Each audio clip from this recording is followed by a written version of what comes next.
Hi, I'm Elle, and this is my free tip number 2 for parents.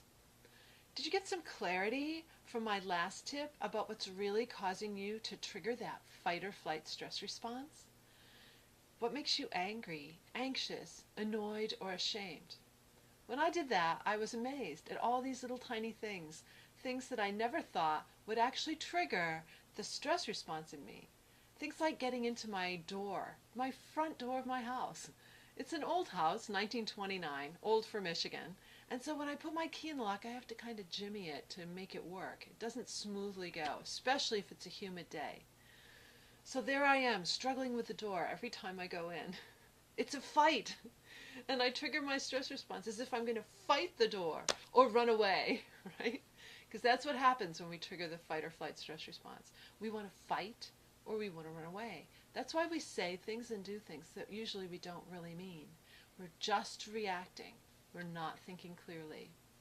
I'm going to give you a few tips here. In fact, the main tip here is to build a compelling reason to just say no to triggering the stress response. Once you've analyzed what's going on with you and what triggers you, then we need to get clear about why you don't want to trigger. We want to just say no to these internal drugs that we release.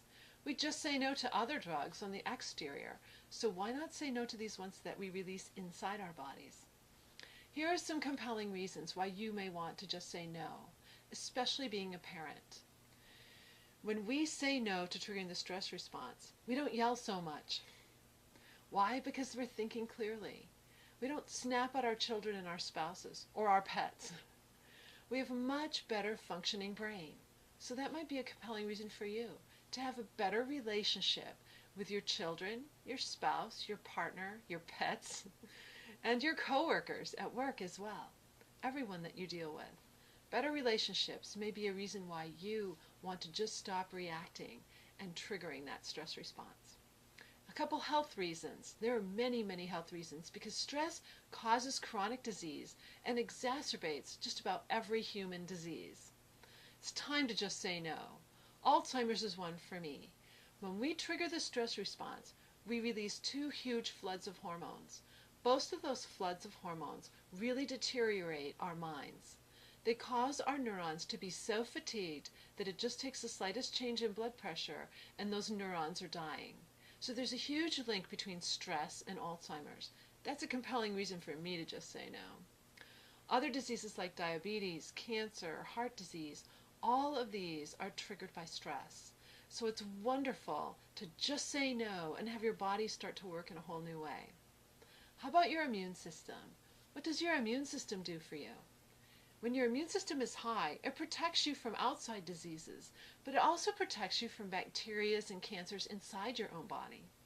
So when we just say no to stress, our body's immune system boosts to a whole new level. I always knock on wood here, knock knock. I haven't been sick in 2 years thanks to pressure-free living and not releasing my stress hormones.